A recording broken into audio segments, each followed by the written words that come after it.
porque o amor procede de Deus, e todo aquele que ama é nascido de Deus e conhece a Deus.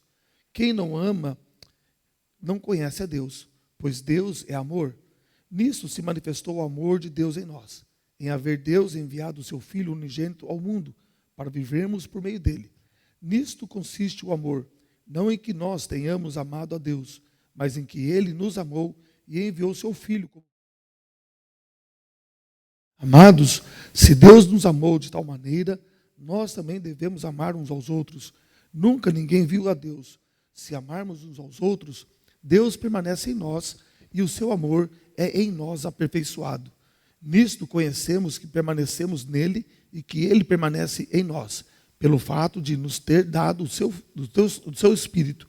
E nós temos visto e damos testemunho de que o Pai enviou o seu Filho como Salvador do mundo. Aquele que confessar que Jesus é o Filho de Deus, Deus permanece nele e ele permanece em Deus. E nós conhecemos o amor e cremos neste amor que Deus tem por nós. Deus é amor, e aquele que permanece no amor, permanece em Deus e Deus permanece nele. Nisto o amor é aperfeiçoado em nós, para que no dia do juízo mantenhamos confiança, pois assim como ele é, também nós somos neste mundo. No amor não existe medo, pelo contrário, o perfeito amor lança fora o medo, porque o medo envolve castigo e quem teme não é aperfeiçoado no amor. Nós amamos porque ele nos amou primeiro. Se alguém disser, amo a Deus, mas odiar o seu irmão, este é mentiroso, pois quem não ama o seu irmão, a quem vê, não pode amar a Deus a quem não vê.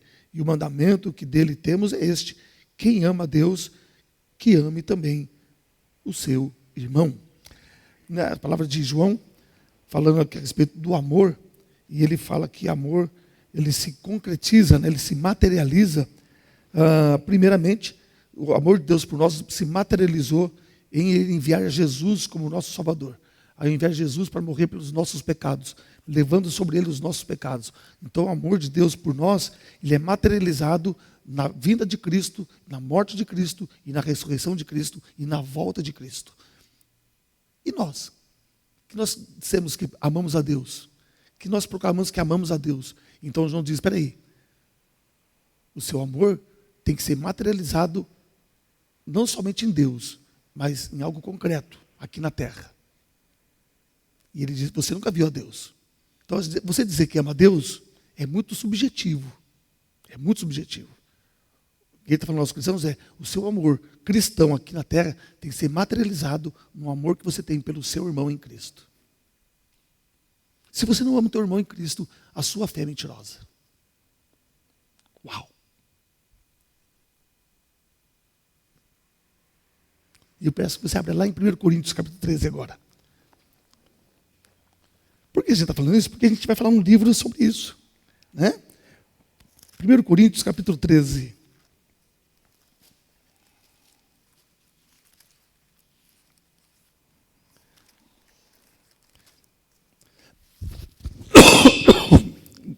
Capítulo 13. Paulo então começa dizendo assim: eu passo a mostrar-lhes um caminho ainda mais excelente. Aí ele diz assim, né? Ainda que eu fale as línguas dos homens e dos anjos, se não tiver amor, serei como bronze, que soa, ou como símbolo que retine. Ainda que eu tenha o dom de profetizar e conheça todos os mistérios e toda a ciência, ainda que eu tenha tamanha fé, a ponto de transportar montes, se não tiver amor, nada serei. E ainda que eu distribua todos os meus bens entre os pobres, e ainda que eu entregue o meu próprio corpo para ser queimado, se não tiver amor, isso de nada me adiantará. O amor é paciente e bondoso. O amor não arde em ciúmes, não se envaidece, não é orgulhoso, não se conduz de forma inconveniente, não busca os seus interesses, não se irrita, não se ressente do mal.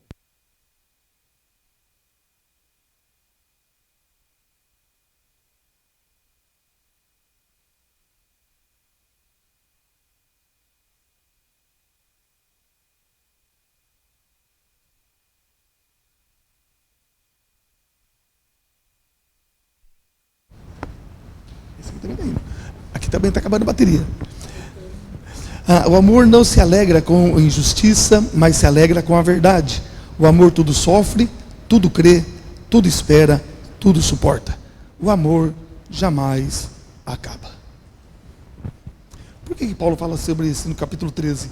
Porque no capítulo 12 ele deu uma chacoalhada na igreja de Coríntios. Ele puxa a orelha de todos no capítulo 12, no capítulo 11, ele dá uma puxada de orelha violenta na igreja, porque a demonstração de amor deles pelos irmãos não era demonstrado, porque eles não repartiam os seus alimentos no momento da Santa Ceia.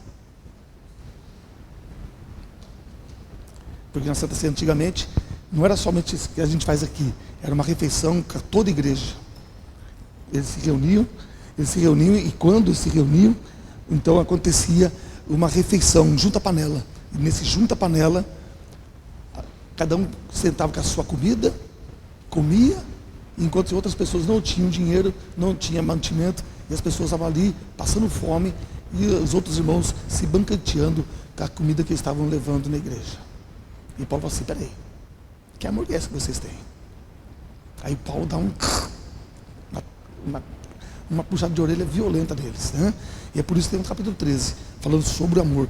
E se você termina o finalzinho do capítulo 12, ele diz assim: entretanto, procurem com zelo os melhores dons. Ele diz: eu passo a mostrar-lhes agora o caminho mais excelente do que os dons espetaculares que os coríntios buscavam tanto, né? Dom de línguas, profecia, cura e milagres. E diz assim: eu vou mostrar para vocês um dom muito melhor que tudo isso. É esse que você deve buscar. É esse que você deve buscar. É o dom do amor. E esse dom que está colocando aqui é o dom de Deus. É o dom divino, né? Esse amor perfeito. Esse amor perfeito que Deus tem por nós, né? Vamos orar mais uma vez pelos aniversariantes, né? Nós temos aí o Rodrigo, o presbítero Rodrigo, para aniversário terça, amanhã. Então o Rodrigo para aniversário amanhã. E hoje também nós comemoramos também o dia do presbíteros, né, da igreja presbiteriana. Hoje então é o dia dos nossos presbíteros. Hoje aqui, por enquanto, na escola dominical, representando aqui os irmãos tal Nico, tal Jane, né? Nós somos felizes pelas suas vidas e rogamos a Deus que os abençoe cada dia mais. Cada dia mais. Pede para a Cleusa fazer oração pelos aniversariantes, pelos nossos presbíteros então.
Pedimos por ele, por sua casa, sua esposa, seu filho, ó Deus, nós o entregamos nas tuas mãos. Amém. Também, Senhor, te louvamos por esse dia consagrado aos presbíteros. Pai Santo, uma responsabilidade tão grande, o pastoreio, na verdade, Pai. E, Senhor, nós pedimos que a tua bênção, a tua graça seja com cada um deles. Amém.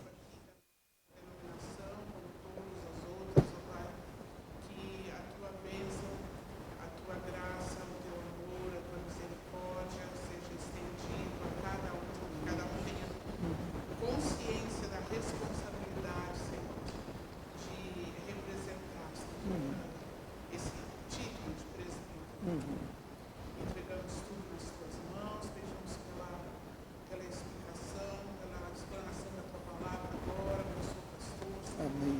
Dá graça a ele, que possa transmitir com graça, com autoridade, com sabedoria, Senhor, a tua palavra.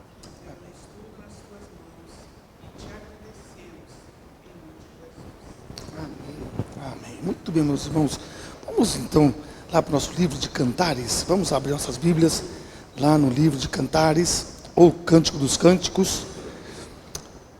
encerrando então os livros sapienciais, que começou lá com Jó, veio com Provérbios, veio com Eclesiastes, e agora então ele encerra então esse bloco com o livro dos Cânticos, ou o livro de Cantares, né? Então a gente precisa pensar algumas questões importantes a respeito deste livro, e é por isso que a gente tem que olhar para ele. A grande questão que é quando e quem, né? Quando e quem? A nossa apostila, na página 39, nós temos aí dizendo que nós não temos algo, aqui no início, aqui nós temos aqui Cântico dos Cânticos de Salomão. Então você tem logo de cara o nome do autor. Algumas pessoas, né, levantaram muitas questões a respeito disso, a respeito se realmente Salomão tinha composto esse poema. Então houve muitos levantamentos a respeito da autoria. Contudo, nós temos que nos lembrar que lá, 1 Reis, capítulo 4, versículo 32, nós temos a declaração que Salomão compôs 1005 poemas. Uau! Além de tudo, o cara era poeta, né? Além de cientista, além de sábio, além de tudo que ele fazia, todo o conhecimento que ele tinha de todas as áreas, ele também era compositor. Falando um pouquinho da sabedoria de Salomão, é interessante quando ele faz o pedido a Deus, lá em 1 Reis, Deus pede para ele assim: o que você quer? Peça o que você quiser, eu vou te dar. E então ele olha tudo aquilo que está acontecendo, substituindo o pai dele, Davi, e ele diz para Deus: olha, me dê sabedoria, para que eu possa governar o teu povo. E Deus ficou muito feliz, contente com aquele pedido que ele fez, porque ele não pediu fortuna, ele não pediu derrota dos seus inimigos, ele não pediu nada disso, nada que pudesse vangloriar a ele no sentido político, militar, ou qualquer coisa que pudesse ascender a ele no sentido mundial, né? Que a gente está falando de Israel, nós temos que entender a dinâmica do mundo, entender que o mundo daquela época é como o mundo de hoje, um monte de países, um monte de reinos, era tudo forma dessa mesma composição. A gente se ilude achando que a gente fala de Israel, a gente pensa que o Israel é o único país que existe no mundo. Não, Israel é um país dentre os outros, como hoje. E ele então pede sabedoria, e Deus dá a sabedoria a ele, né? Essa sabedoria que ele tinha é aquela sabedoria que Deus deu a Adão lá no início. Você lembra quem que deu nome aos animais? Adão. Deus, o homem perfeito, feito Adão segundo a imagem e semelhança de Deus, ele tinha a perfeição da sabedoria conforme a sabedoria de Deus. Foi essa sabedoria que nós perdemos com o pecado, e nos tornamos tolos. Só a própria questão do pecado em si mostrou a nossa tolice, que nós começamos a exercitar na nossa vida pecaminosa, né? Então as consequências da nossa tolice é por causa da escolha que Adão fez, né? Então, amados, olhando para Salomão, entendendo a fonte da sua sabedoria, então a gente começa a entender, né, a profundidade do que ele olhava, do que ele pensava. E um homem como esse, nada que mais normal para ele ter a capacidade de poder compor mais de 1000 poemas, né? Eclesiastes, os Provérbios, tudo isso aí foi composição dele, né? Boa parte de Provérbios, Eclesiastes inteiro, né? Vocês estudaram semana passada sobre Eclesiastes, a questão do drama da vida, a explicação da vida, o sentido da vida. E aí então agora a gente entra aqui num tema delicado, muito delicado para muita gente. Por quê? Porque é um livro que tem as suas características, as suas peculiaridades, e a gente fica pensando sobre isso, e a gente fala assim: uau! É que nós não temos, né, grande parte da nossa, né, nós não temos o acesso ao conhecimento para nós lermos esse texto no hebraico, para a gente ler esse texto no hebraico. Quando você lê esse texto no hebraico, você diz: o que é isso aqui? Então a coisa é bem forte, né? É bem forte, e você fica pensando sobre isso, e a gente olha para esse livro e diz assim: por que esse livro está na Bíblia? Por que esse livro está aqui? Por que Deus colocou esse livro aqui? Qual é a razão disso? E muitas coisas foram colocadas aqui, né? Alguns costumes, né? Algumas palavras que foram usadas no texto, E havia muito questionamento por causa disso. Alguns termos ligados à cultura grega, alguns textos, né, algumas expressões, né, linguísticas no texto com respeito a outros povos das outras regiões. Então as pessoas tinham algumas dúvidas se realmente era Salomão ou foi ele escrito posteriormente a Salomão, muito tempo depois. Mas a gente sabe, né? Nós usamos muitas palavras no português, no Brasil, que nós acabamos aportuguesando ela. Exemplo. Quando você fazer, você vai precisar de uma cópia de um papel. O que você fala normalmente? Xerox. Automaticamente você fala assim, eu vou fazer uma fotocópia do meu papel. Você não vai falar um negócio desse. A gente fala o quê? Eu preciso de uma Xerox. Ou uma Xerox. A marca Xerox virou sinônimo de cópia. Aí quando a gente fala assim, software. Ó, palavra bonita, software. O que significa isso? É coisinha do computador. É o programa dele que faz com que ele funcione. Só que se torna uma coisa muito, muito comum para nós falar as palavras. As palavras, quando você fala software, você já pensa nessa questão de programação. E quando a gente fala assim, know-how. Know-how é o quê? É conhecimento a respeito de alguma coisa. Então, essas palavras se tornaram muito cotidianas para muitas pessoas. No meio empresarial, essas palavras é muito comum. Só que elas não são palavras em português. Não vêm da língua portuguesa. Ela vem da língua inglesa, só que pelo uso, pelo costume, se tornou uma palavra já consagrada no nosso vocabulário português. Então muitas palavras, também naquela época, também houve essa transposição, houve essas possessões de expressões de outros povos que as pessoas falavam naturalmente na sua cultura, no seu povo. Não é por causa disso que a gente vai descaracterizar o texto por causa dessas expressões que às vezes aparecem no texto original. Bom, queridos? Mas, então a autoria, né, a grande parte da crítica, né, a maioria massiva dos críticos atrelam ou atribuem a escrituração desse poema a Salomão. E nós não temos por que duvidar, porque logo no primeiro versículo já tem isso. Cântico dos Cânticos de Salomão. Ok? A grande questão para nós é pensarmos a respeito do que se trata este poema.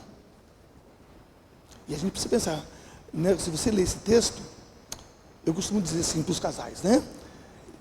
Então, assim, você tem que ler com o casal, com a sua esposa, com o seu esposo, cada um lê aquilo que pertence a cada um, frente com frente, olho no olho, olho no olho. Se você está em crise conjugal, ou você precisa dar uma aquecida na relação conjugal, senta e lê o texto de Cantares, olhando um para o outro. Eu tenho um livro ali, é um catapau desse tamanho, a respeito de casamentos, a respeito de relacionamento conjugal. E desse catapau grandão, ele tem mais ou menos quase 100 páginas, só falando sobre o livro de Cantares. Só falando sobre o livro de Cantares. É maravilhoso, né? Então, se nós estamos em buscando algum elemento para trazer um aquecimento, um avivamento na vida conjugal, lê Cantares um para o outro. Lê, senta, está lá, esposa. A esposa olha para o seu esposo e fala. Coro, aí fala os dois juntos. Aí vai indo, esposa, esposo, coro, e vai assim, vai intercalando. E aí, então, você começa a entender melhor. Por que existe esse livro, querido? Qual que é a maneira de a gente interpretá-lo? Então, a grande questão é, houve, principalmente na Idade Média, né, lá nos primórdios dos pais da igreja, algumas coisas que surgiram como nós interpretarmos a Bíblia. E uma das categorias usou então o nome de alegorismo. Alegorismo é uma prática ainda usada por muitos pregadores, atrelando alguns símbolos da Bíblia, alguns elementos da Bíblia, e querendo com isso alegorizar alguma coisa espiritual. Exemplo, a Arca de Noé. Você deve ter já escutado que a arca simboliza a igreja, simboliza o céu, porque ali havia um mundo perfeito, ali havia a harmonia dos animais, ali havia uma família guardada por Deus, e ali então faz toda uma caracterização de igreja, faz uma caracterização do mundo perfeito, olhando para a Arca de Noé, como um navio representando tudo isso. Isso é um método de alegoria, você olhar para um elemento e alegorizar a sua mensagem através da sua interpretação pessoal. Ok? A cruz. Quando a gente olha para a cruz, o que ela simboliza? Além de salvação? Sacrifício. O que mais? Morte. O que mais? Perdão. Ressurreição. O que mais? Vitória. O que mais?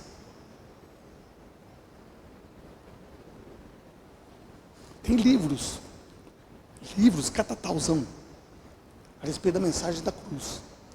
E a ênfase é tudo isso, mas o ponto principal de toda essa mensagem é a autonegação.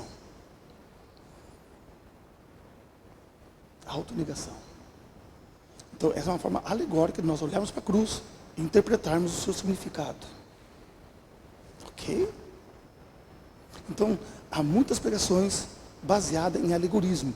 Há extremos, há exageros, que a Bíblia não está falando nada disso, o símbolo não significa nada disso, e as pessoas dão a isso alguma caracterização de alguma coisa que possa ser ungida por Deus na sua mensagem. É perigoso. Chegou a um ponto então, lá nos primórdios dos pais da igreja, chegou a um ponto que ele fala assim, peraí, para, porque começou a ver então Maria, na vida de Maria, em muitas outras pessoas, colocando imagens, significados que eram totalmente contrários à palavra de Deus. Aí então, houve então a determinação que a forma alegórica, ela foi proibida. Porque começou a surtir heresias pesadas a respeito desse método de alegorizar os textos bíblicos. Ok? Então a gente tem que tomar cuidado com respeito à alegoria. Algumas pregações você escuta aí, com certeza, muitas alegorizações, é perigosa, porque às vezes está fugindo de sua característica bíblica. Ok? Aí então, houve outras maneiras de se expressar. Nós temos aí, por que alegoria? Porque a gente olha para o livro de Cânticos, e a maneira alegórica, qual foi a maneira alegórica de a gente olhar para o cântico? Por que ele está na Bíblia? O que você já ouviu? O que nós já ouvimos a respeito desse livro? Por que ele está na Bíblia? Diga, Cleusa, você sabe. O mais forte de pensarmos é isso. Então, é uma maneira alegórica de pensarmos sobre esse texto. Dá ao texto alguma coisa que possa trazer algum sentido da razão pela qual ele está aqui na Bíblia. Que a gente vai assim, mas se não for espiritual, por que ele está aqui? É correto a gente atribuir essa relação do livro com Cristo e a igreja. Porém, a gente tem que entender, é uma visão alegórica. Qual é a razão de estar aqui? Qual é o motivo de estar aqui? Por que os judeus olharam para esse livro e viram nele alguma coisa que era inspirada? E por que ele está no cânon bíblico? Por que ele está aqui na Bíblia? Porque para o judeu não tinha essa conotação, porque não tinha Cristo lá.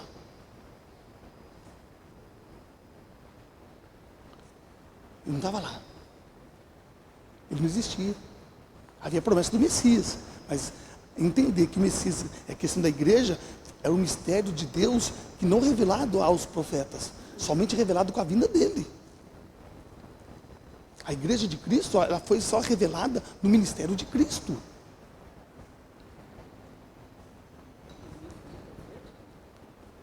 A profecia é que o rei, ele era rei, para governar o povo, para livrar o povo dessas perseguições dos seus inimigos.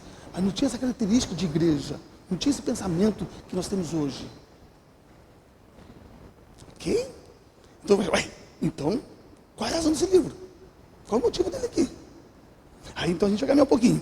Vamos caminhar um pouquinho. Nós temos a forma dramática. Né? A forma dramática é uma interpretação que dá algumas características, né? Principalmente no século XIX, século XX, no início do século XX, muitos intérpretes bíblicos deram essa interpretação dramática. É um drama onde tem figuras, tem personagens, e há quem diga que tem 3 personagens: a Sulamita, Salomão e um tal de pastor. Nesse triângulo amoroso, a Sulamita tem amor ao pastor. E Salomão seria o vilão da história. Aquele que se apaixonou pela Sulamita, mas ela era comprometida com o pastor. E de alguma forma Salomão vai tentando, aos poucos, tentando trazer ela para ele. Essa é uma forma dramática de pensarmos sobre esse drama. E você vê esse tripé amoroso nas novelas, na televisão. Nos filmes você vê esse tripé. Nunca tem um casamento perfeito. Que sempre aparece um outro no meio, ou uma outra no meio. Sempre aparece um vilão que quer destruir aquela união que era para ser perfeita. Então a forma dramática trouxe uma dramatização no livro, colocando 3 personagens por causa da menção do pastor. Logo no início do livro. Logo no início do livro você vai perceber, você lê a respeito dele, tá bom, queridos? Então existe a forma de a gente pensar sobre isso, pensarmos sobre essa questão, que ele fala sobre o pastor, as ovelhas, lá no pasto, então ele vai falando sobre essas questões. Então essa forma dramática, ela começa a perder força, por quê? Porque as pessoas começaram a entender, lendo o texto, pesquisando o texto, que isso era perigoso. Por quê? Porque esse tripé é baseado num culto a Adonis. Era um culto a Tamuz, que era um deus da antiguidade. E esses deuses, nas histórias que se contavam nesse tipo de religião, tinha essa dramatização de casais e sendo um terceiro na história. Então, era uma referência a esse culto, é uma referência a essa fé que as pessoas tinham no passado. Não os judeus, os povos que haviam em volta de Israel. Bom, queridos? Então, essa forma, né, de tripé amoroso era um culto da fertilidade que era feito para as pessoas ao deus Adonis, ou, né, o chamado também de Tamuz. Tá bom, queridos? Então as pessoas viram que era perigoso atrelar a essa história essa dramatização.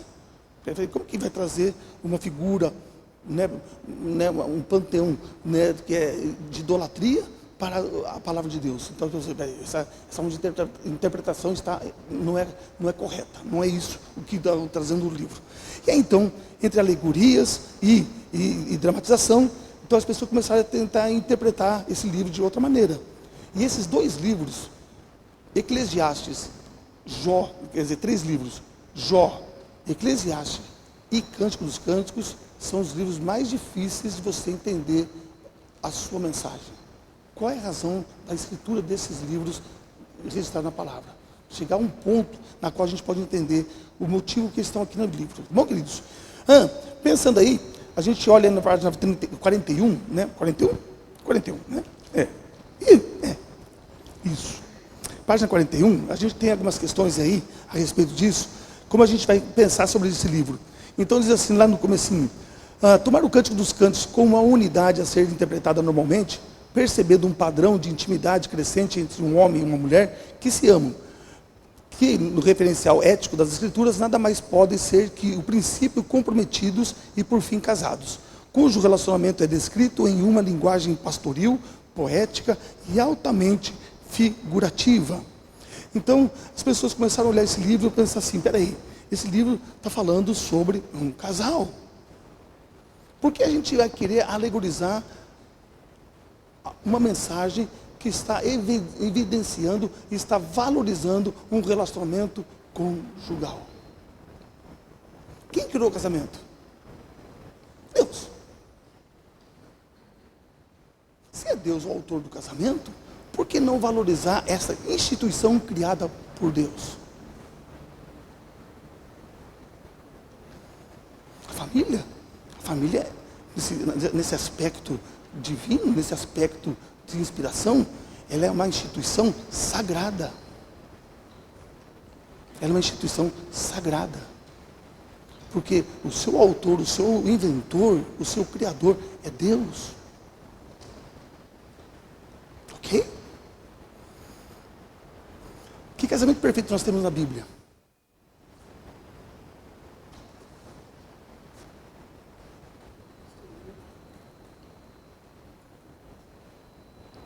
Humanos.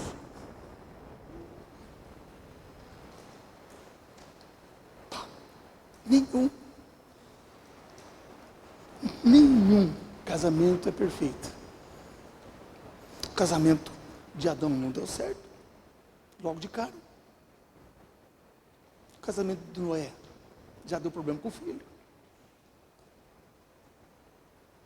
O casamento de Abraão também não deu certo. O casamento de Esaú, de Samuel também não deu certo. O casamento de Samuel também, né? De Elias. O casamento de Isaac não deu certo. O casamento de quem mais? Davi? Pior ainda. Oséias. Deus faz ele casar, faz ele adulterar com a mulher do amigo dele. Ele toma ela como esposa. E ele então, Deus lança a mulher na prostituição de novo. E ele traz a mulher de novo para Oséias, para representar o povo de Israel, do seu adultério, de preferirem a idolatria do que a Deus. Materializou através da prostituta. Se a gente olhar para a Bíblia, nós vamos ver que não existe casamento perfeito. Essa visão de você achar o teu príncipe e a tua princesa, tira essa ideia, porque não existe isso. Isso como diz a história de carochinha. Foi criada lá nos primórdios do século XIV, XIII. A visão do casados para sempre e felizes para sempre.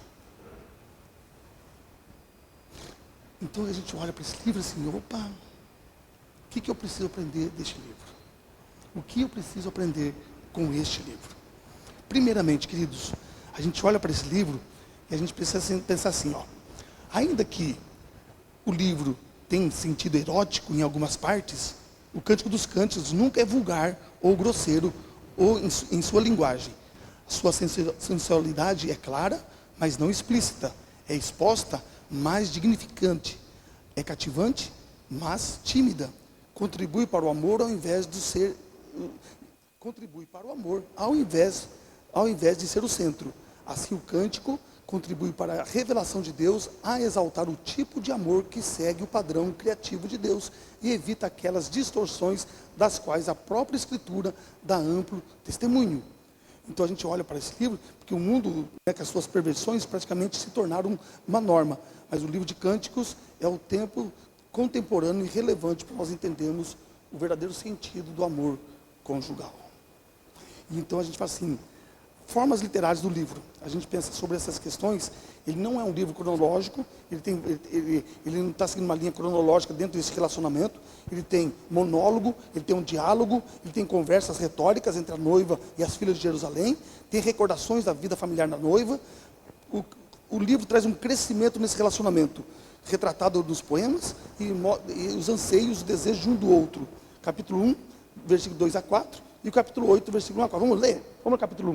Vamos lá no capítulo 1, versículo 2 a 4. Vamos ver essa questão do relacionamento que vai crescendo, vai se tornando mais forte. Olha lá. Beije-me com os beijos da sua boca, porque o seu amor é melhor do que o vinho. Suave é o aroma dos seus perfumes, como perfume derramado é o seu nome. Por isso as donzelas o amam.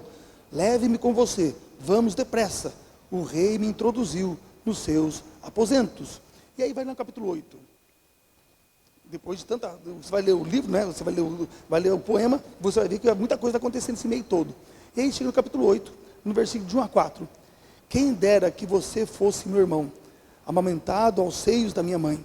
Se eu o encontrasse na rua, poderia beijá-lo, e não me desprezariam. Eu o levaria para a casa da minha mãe, e você me ensinaria. Eu lhe daria de beber vinho aromático e suco das minhas romãs. A sua mão esquerda estaria debaixo da minha cabeça, e a sua direita me abraçaria.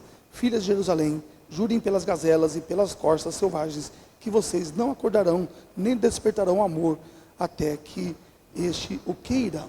Então você vê assim, no início do livro, há um desejo ardente da mulher para com o seu amado, ela está louca de amor por ele. Lá no capítulo 8, nós temos uma mulher mais madura, uma mulher mais sensata, uma mulher mais tranquila com respeito à demonstração do amor dela por ele. E esse crescimento também é a nossa vida conjugal.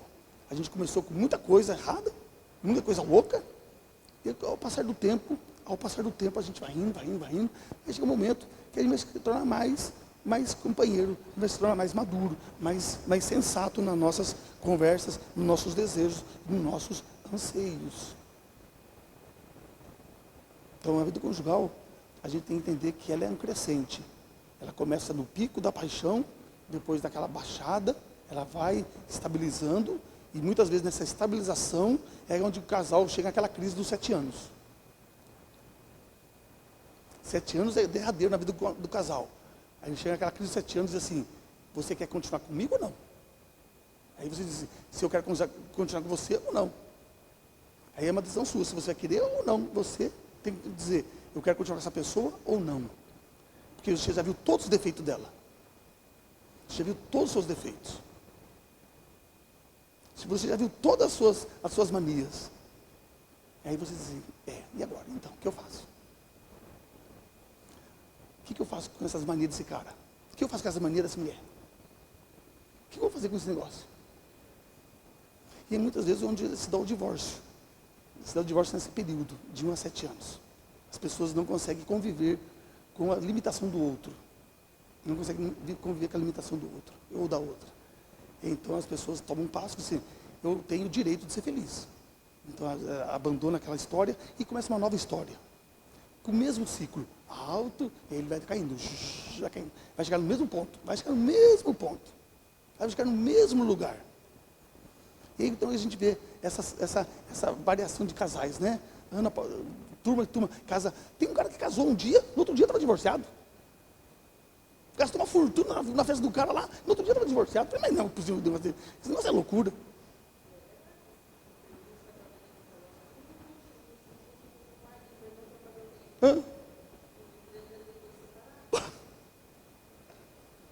É assim, namoro é uma coisa, viver com uma pessoa 24 horas é outra, né? É uma outra coisa. Então, queridos, a gente tem que pensar sobre isso, porque da decisão sua vai começar a nascer o amor. Ou seja, amor vai começar a acontecer na sua vida conjugal a partir de 7 anos para frente. Aí a gente vai entrar na categoria de Paulo aos Coríntios, capítulo 13. O amor tudo sofre, tudo espera, tudo aguenta. É paciente, é benigno, é manso, é longâmino, não busca suas coisas para você mesmo, você começa a pensar no outro. Porque amor tem que pensar no outro. Amor não é pensando em você, isso é egoísmo, isso é egocentrismo. Você tem que pensar no outro, na felicidade do outro. A partir disso é amor. Então o livro começa a trazer para a gente essa consciência de que se trata o amor conjugal. O que se trata o amor conjugal? Ele começa com muita força, né? Ele começa com muita força, né? Com aspectos, né, a respeito à parte erótica, a parte sensual, o amor erótico, né? O amor erótico existe, é o amor eros, né? Então a gente tem que entender essa diferença, amor eros, amor filéu e amor ágape. O amor de Deus por nós é ágape, o amor que sofre, o amor que entrega, o amor que renuncia. O amor de amigo é amor filéu, amor de amigos, de amizade. E amor eros é aquilo que você tem pela sua esposa ou pelo seu esposo. Como diz, né, os psicólogos, um casamento sem sexo é amizade. Não é um casamento. Só que, quando a gente, né, não sei quanto tempo eu vou viver ainda, mas eu fico falando para nada assim, a gente está com 60 anos, né? Eu chegando nos 60. Será que a gente vai, lá pelos 80, lá pelos 70 anos, será que a gente vai ter a vida ativa ainda? Eu falei, não sei. Eu falei, pois é. E quando chegar? Como vai ser a nossa vida conjugal? Que uma hora acaba, né, irmãos? Uma hora o ímpeto acaba, o nosso corpo humano acaba, nosso corpo chega num momento de estabilidade, as coisas acontecem naturalmente por causa da idade. E aí, então o homem deixa de ser impotente, ele deixa a sua potência, a mulher deixa de ter aqueles desejos. E aí? Como vai continuar? Como vai ser a nossa vida conjugal? Sexo, ainda que seja importante para o relacionamento, não é o centro. Entendam. O sexo, ainda que seja importantíssimo no relacionamento conjugal, não é o centro do casamento. Muitos casais querem partir do casamento através do sexo para o relacionamento. Se eu tiver um sexo bom, eu tenho um casamento bom. E aí que está o erro das pessoas. Aí que está os constrangimentos e os deterioramentos do relacionamento. Se nós não tivermos um bom relacionamento sexual, um bom relacionamento entre marido e esposa, a pessoa trata o outro com dureza, com rispidez, com mágoa, com raiva, com rancor. Porque ele não foi satisfeito sexualmente com ela ou com ele. Que deixa então haver respeito. Deixa haver respeito. Ferindo totalmente aquilo que significa amor. Ferindo totalmente o que significa amor. É o nosso relacionamento bom que vai chegar ao momento do sexo no casamento. É só a cereja do bolo. É só a cereja do bolo. Mas muitos querem começar pela cereja. Muitos querem começar pelo fim. E aí que está errado. E o livro mostra isso. O livro vai mostrar esse crescimento, essa vida relacional que parte de um relacionamento na qual você tem a visão do outro e diz assim, eu amo aquele homem, eu amo aquela mulher. Mas não por causa do sexo, por aquilo que a pessoa é. Por aquilo que a pessoa é. Então, o livro vai trazer essa dignidade, tanto para o homem quanto para a mulher. Dentro do relacionamento conjugal. Dentro de uma cultura machista daquela época, esse livro aqui é revolucionário. Dentro de um mundo pornográfico que nós estamos vivendo hoje, esse livro é a obra-prima de que o mundo não quer mais saber. Se você ler esse texto no original, você vai ficar escandalizado. Quando fala das coisas que ele coloca ali, não vou falar para vocês, porque não convém. Ele é erótico, mas não é explícito. Ele é erótico, sensual, mas não é pornográfico. O que significa isso? Na vida conjugal, a beleza para ser desfrutada através do homem e através da mulher. O homem e a mulher não devem ter vergonha um do outro nus.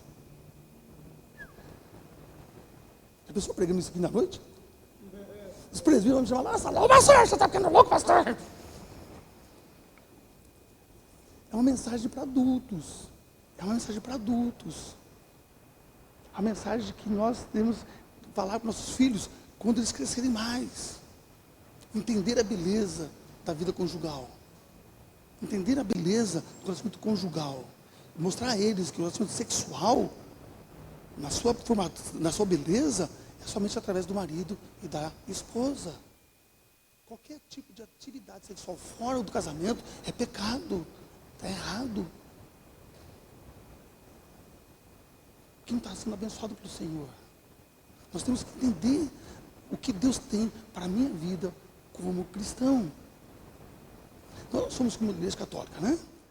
Que vê o casamento, o sexo, somente para procriação. Nós não somos isso. Nós não somos essa visão. Nós entendemos que o prazer sexual, Deus deu ao homem e à mulher, porque é uma forma de glorificar a Deus. Uau! Para o cristão chegar na sua cama, junto com a sua esposa, e não ter vergonha, e não pensar que você está pecando diante de Deus, ao ter um relacionamento sexual. Tem igrejas cristãs, irmãos, tem igrejas evangélicas, que as mulheres e o esposo, eles nunca se viram nus. Dormem com saiotão, com vestidão, tanto o homem quanto a mulher. E o ato sexual é uma coisa assim, mecânica. Que as pessoas não têm nem o prazer de você contemplar o outro ou a outra. E você contemplar a tua esposa, você contemplar teu esposo nu, é uma forma de glorificar a Deus, porque Deus não está sendo desonrado. Pelo contrário, Deus está sendo exaltado. Porque você está valorizando aquela pessoa que vive com você.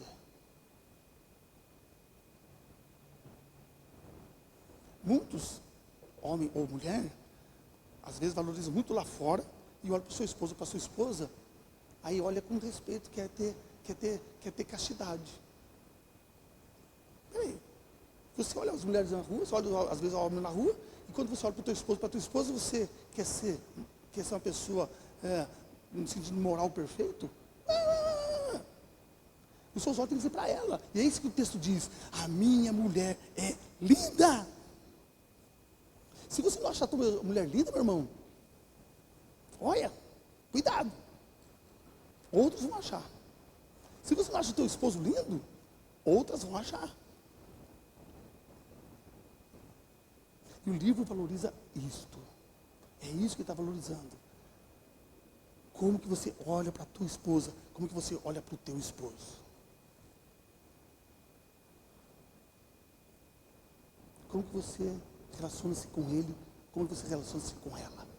E aí, então a gente começa a olhar para esse livro de maneira assim, da qual ele não perde a sua pureza, ele não perde a sua beleza do amor, ele não, de forma alguma, ele vai trazer alguma degradação a respeito do sexo dentro da vida conjugal. Pelo contrário, está valorizando isso. Está valorizando esse relacionamento entre marido e esposa. E vice-versa. Para a gente pensar. É lógico, acho que é um momento da minha vida, como eu falei para vocês, acho que é um momento da minha vida que a força da vitalidade vai chegando ao fim. E aí, como que eu vou relacionar com meu esposo, com minha esposa? E você, um companheiro que eu dediquei a minha vida, você uma companheira para ele, para ela, porque eu disse, na saúde e na doença, nas alegrias e nas tristezas, eu prometo que eu ficarei com você, até a morte nos separar. Eu fiz um voto com Deus, eu fiz uma aliança diante de Deus, e com ela, e com ele. Quando chegar esses momentos, a gente vai viver feliz pelo momento a qual eu estou vivendo. Entendendo que o sexo, ainda que seja maravilhoso, ele não é vitalício. Ele não é vitalício. Eu vou desenvolver amizade, companheirismo, respeito. Porque não é isso que fundamenta, não é isso que caracteriza o casamento. Não é isso. Não é isso. Tá bem, queridos? Então o livro traz para nós essa maturidade, quando a gente vai caminhando e nos tornando mais maduros com respeito à nossa visão da vida conjugal. Bom, amados? Olhando para o texto, nós temos aí a alegria das núpcias, né? Nós temos aí o verdadeiro amor fisicamente consumado, né? Capítulo 3, versículo 6, até o capítulo 5, versículo 1, você tem a descrição do casamento. Você tem a descrição da alegria deles. Vamos lá, só no capítulo 3, só dar uma olhadinha. Capítulo 3, versículo 6.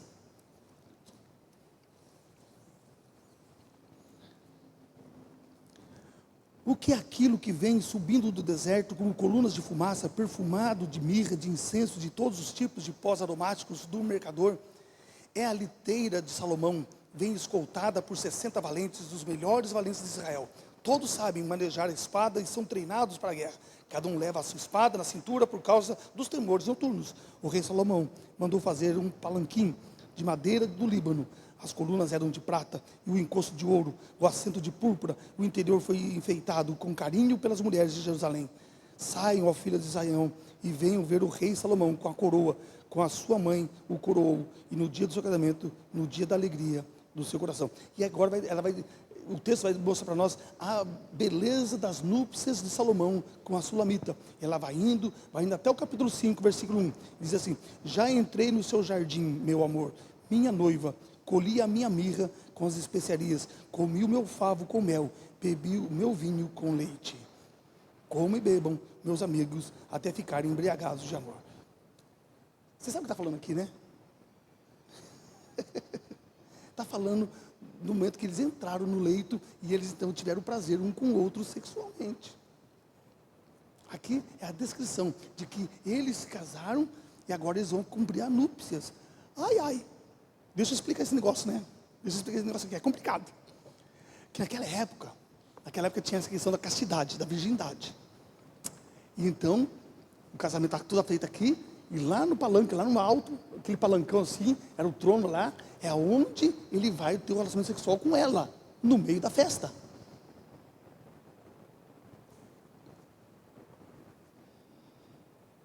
meio da festa.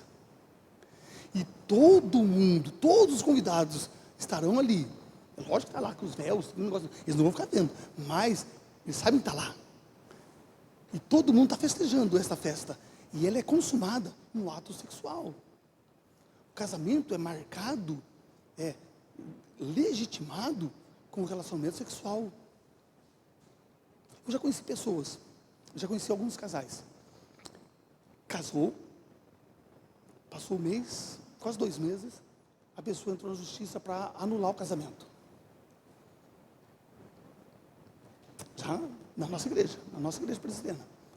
Porque não houve a consumação do casamento, que é o ato sexual. Alguma coisa não deu certo, sei lá o que aconteceu. Não houve a consumação. E a pessoa então falou assim, olha, já que não dá. Então foi lá e achou melhor anular o casamento.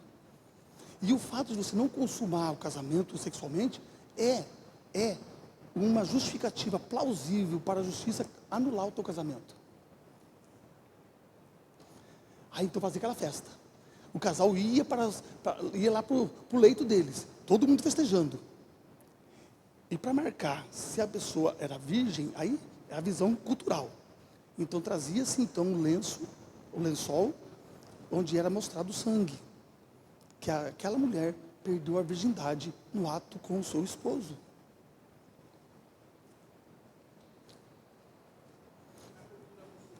É assim ainda.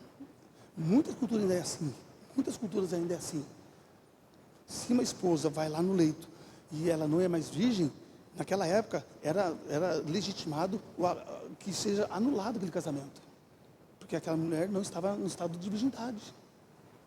Então, quando você olha esse capítulo aqui, a festa dela é porque ela se conservou virgem. E você vai ler o texto, os irmãos dela preservaram a virgindade dela. E por isso que colocaram ela para cuidar das olivais. Porque colocaram nas parreiras de uva. Você vai ser colhedora de uva, preservando a sua virgindade, protegendo ela dos homens da cidade.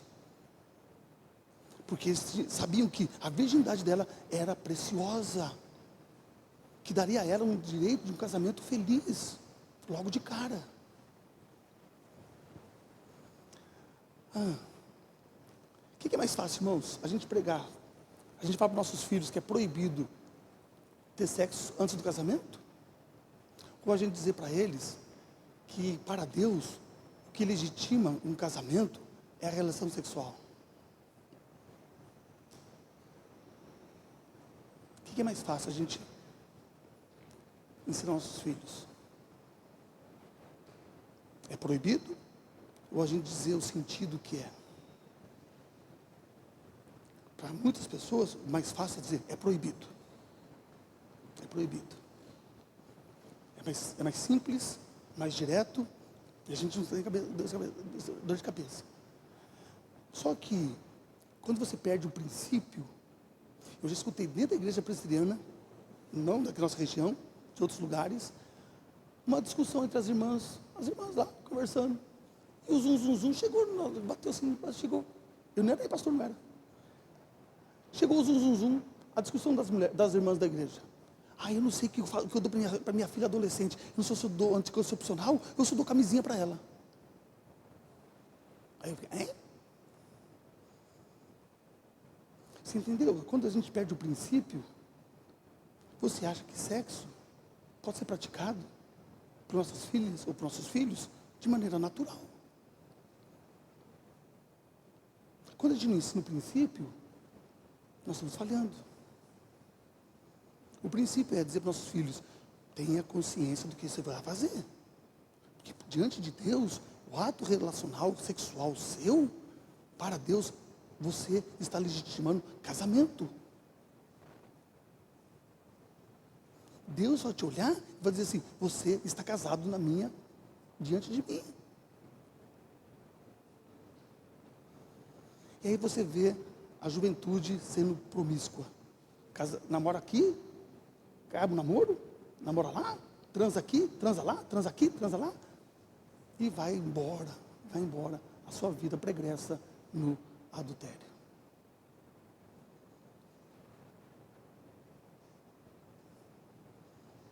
Quando a gente perde o princípio, nós perdemos o fundamental. Colocar uma lei é fácil. Mas se você não der a razão, a justificativa por causa disso, você está ensinando de maneira equivocada e tacanha. Você não está sendo correto com seus filhos e com as suas filhas. Nós temos que ensinar que ter relacionamento sexual antes do casamento é casamento diante de Deus. E tudo mais depois é adultério. O pecado vai levando a outros pecados, piores e piores, piores e piores. Então o livro, ele mostra essa valorização da virgindade, tanto do homem quanto da mulher.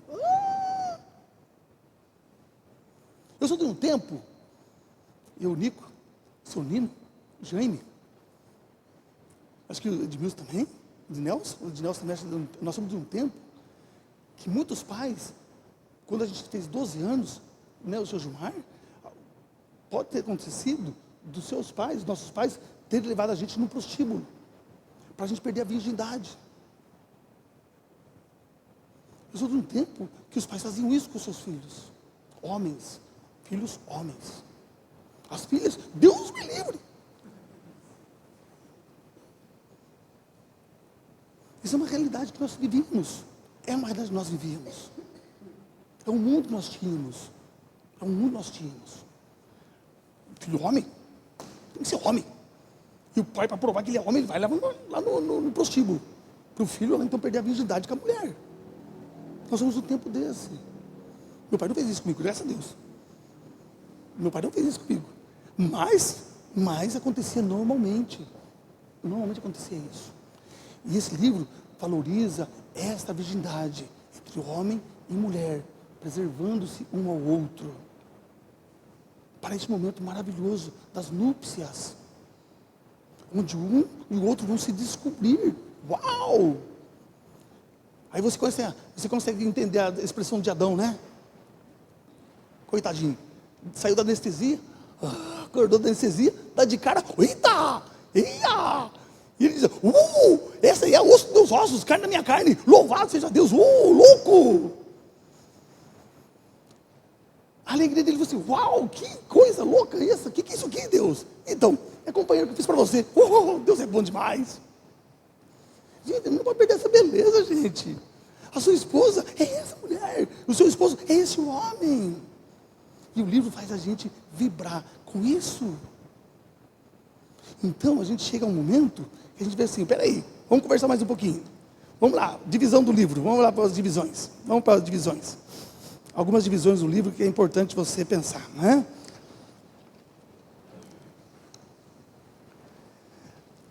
O início do livro a gente já conversou bastante, né? O início de tudo, quando eles se conhecem, eles se vibram, eles se conhecem. Você se lembra do dia que você conheceu a sua esposa? Ou você conheceu o seu esposo? Deve conhecer, né? Você deve lembrar desse dia, não deve? Você deve lembrar desse dia. Eu lembro. E eu pensei, meu Deus, me livre. Coitada Nara, eu era um perdido, Gente, eu era o pior de todos, eu era o pior. Havia uma feira, tipo a Feira Doce. Tem lá em Ourinhos, né, tem uma exposição de cavalo, cachorro, de tudo lá, né? Cavalo, cachorro, e trator e tudo mais. E essa feira leva todo mundo para a feira, né? Eu estava lá, né, de boa lá na feira, de boa lá, tirando as minhas, né? Mundano, perdidão, já era crente. Assim, crente desviado. Era um crente desviado. Fui na igreja, 2 anos, tinha muita panelinha, não deixava a gente entrar na turma, as pessoas se excluíam, aquela igreja familiar, igreja pequena, que as pessoas olhavam, as pessoas com novidade, as pessoas novas que chegavam assim, faziam diferença com ela. E eu fui indo, teimosamente, fiquei lá indo naquela igreja 2 anos. Teimosamente indo 2 anos, na igreja presbiteriana.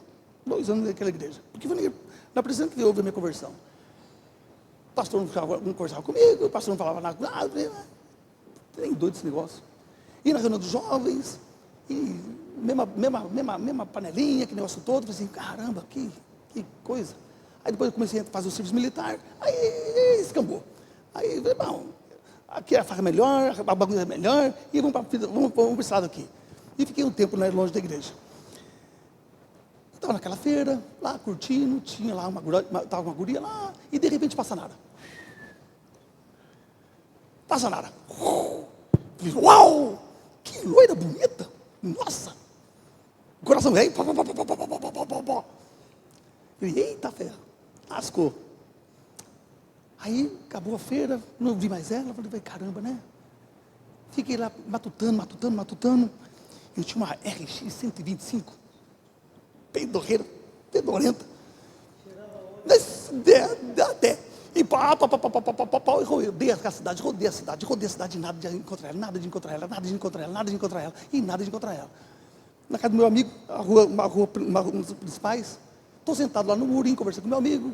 De repente passa a guria que estava com ela, amiga dela. Falei, opa! Sinal amarelo acendeu. Opa, glória a Deus. Passou a guria, fiquei olhando, falei assim, ela passou. Ela olhou, foi embora, falei assim, amanhã eu vou estar aqui de novo. Com certeza a amiga vai falar para ela. Se houve alguma coisa, se deu uma chispa, né? Se deu algum tchau. Aí, batata. Estou lá fincado no lugar, lá eu e meu amigo conversando, eis que passa a dona Nara. Glória a Deus, bênção de Deus. E aí, aquela conversa toda, a gente foi indo, aí, fiquei lá um dia, aí no outro dia ela passou de novo, aí eu não aguentei, mas não, agora tem que ir lá conversar com ela. Peguei a minha motinha e virei nos pneus, virei para o outro lado, cruzei a rua, parei e ela falou assim, escuta, vamos conversar? Posso conversar com você? E aí, então, começou o meu namoro com a Nara.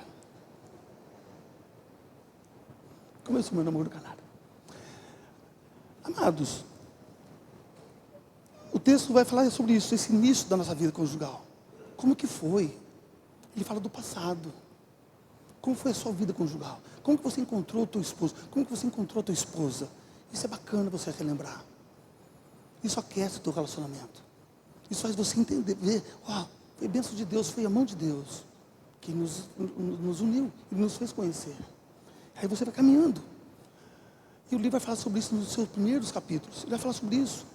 E aí então você chega aí no capítulo 4. Você tem aí a questão do amor fisicamente, né, consumado, a bênção lá no capítulo 5.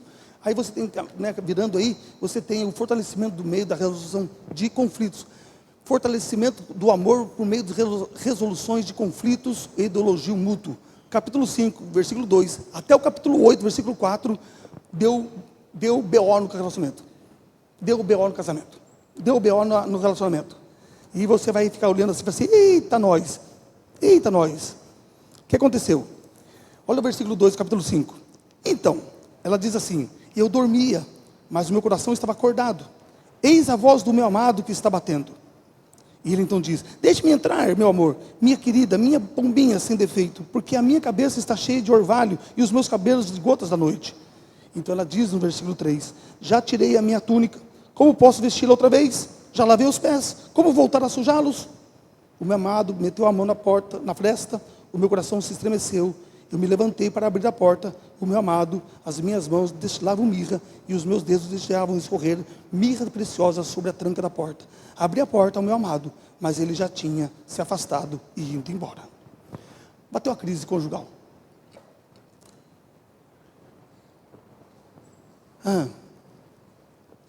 Salomão tem as concubinas.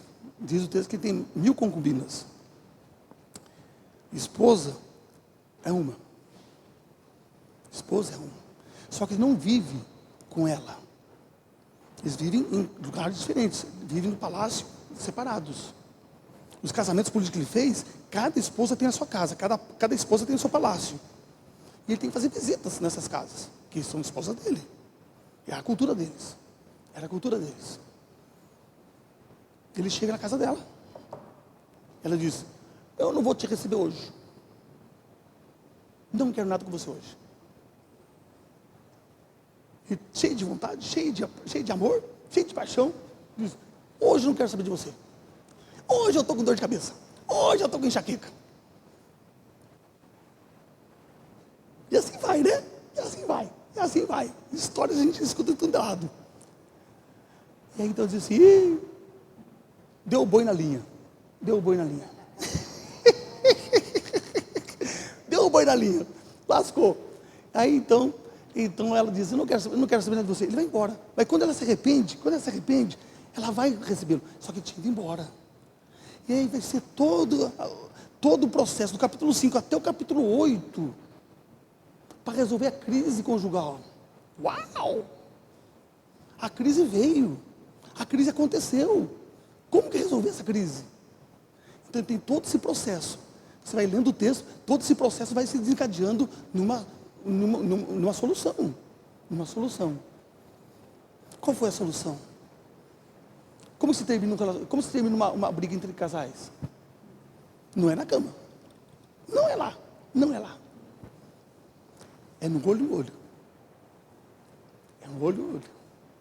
É na conversa. Hoje você me magoou com isto. Hoje você me entristeceu com isso. Vou falar meus podres. Vou falar meus podres, né, Raquel? Raquel sabe meus podres. Tá lá. Fui lá para o Uruguaiana. Falei assim, a gente vai passar na volta em Santana do Livramento, a gente vai lá conhecer lá um negócio lá, a Riviera e tal. Tá. A gente indo lá no Uruguaiana, foi numa igreja, free shop lá, bacana e tal. Cheguei lá em Santana do Livramento. Aquela muvuca, aquele negócio todo, aquela muvuca, e já estava tarde, aí eu vi, e estava lá, eu falei assim, tá difícil de estacionar, aí é dólar, aqui é cobrado em dólar, e não sei o quê. A Ana olhou assim, você não quer, né? Você não quer entrar no shopping, né? Você não quer ir lá passear. Eu falei, eu quero. Não, você não quer, porque você está fazendo muito corpo mole. Parei o carro, fiquei parado 20 minutos, convencer ela, vamos embora. Acabou. Não tem mais motivação nenhuma. E eu vim embora com ela. Deu a crise. Aí, né, que pisar na bola, né?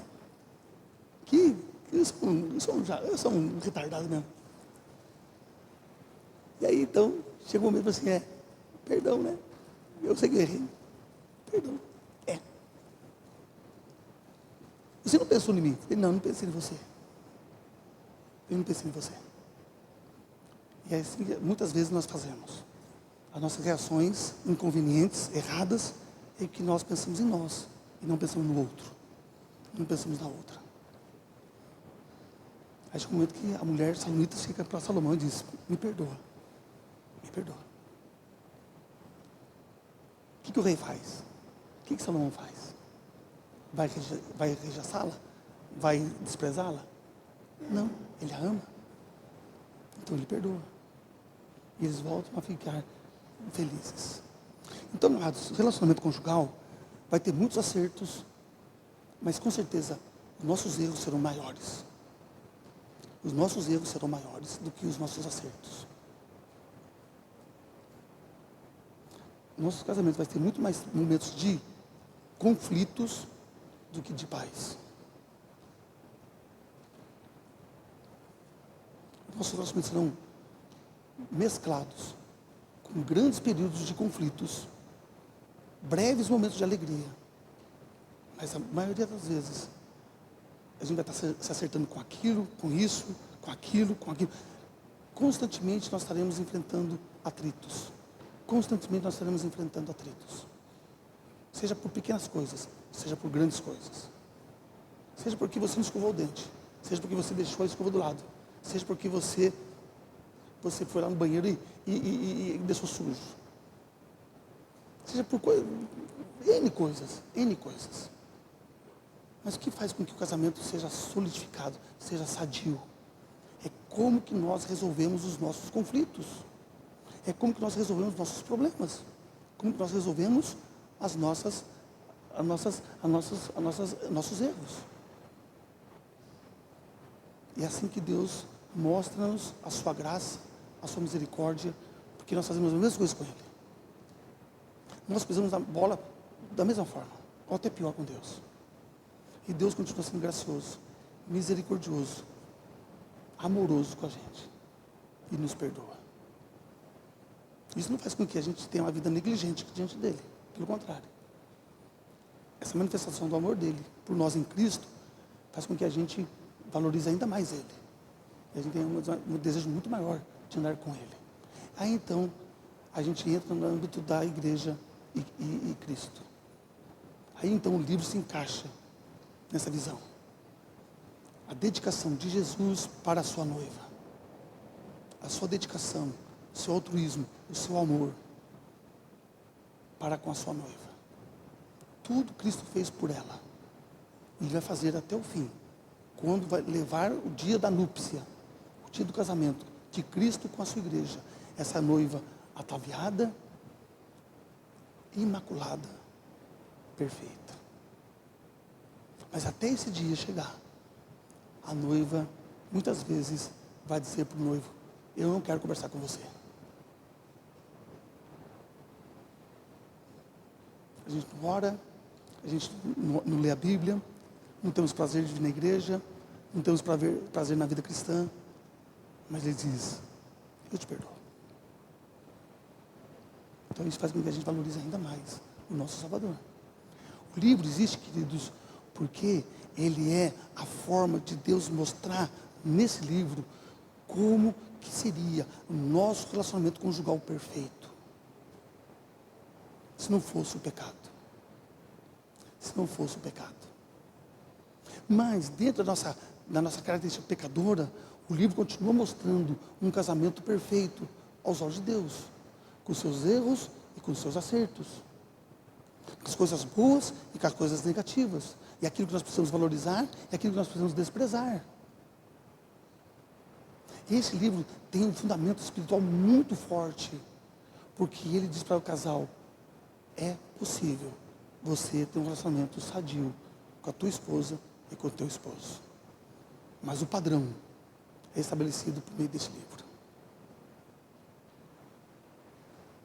Se você quer um padrão, se você quer um padrão de uma vida conjugal feliz, no sentido de ser completo, de saber consertar erros e viver de maneira aprazível diante de Deus, esse livro é o modelo que você tem que seguir.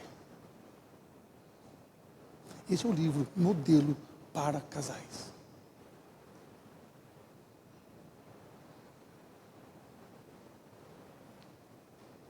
Os outros livros da Bíblia diz respeito à nossa vida de conduta pessoal. Ele trata de assuntos peculiares a cada um de nós. A cada um de nós. Individualmente. Individualmente. Mas esse livro é o único livro que tem um destino, um objetivo de tratar com o casal. Agora você entende por que ele está aqui. Deus orientando a mim e a você como viver uma vida conjugal saudável, madura. Porque este tipo de casamento é um casamento que glorifica a Deus. Amém, queridos? Glória a Deus, aleluia. Que Deus assim nos abençoe. Vamos orar então, queridos. Amado, querido Deus, nós te rendemos graças, nós te louvamos, porque, ó Pai, o Senhor inspirou este livro no coração de Salomão.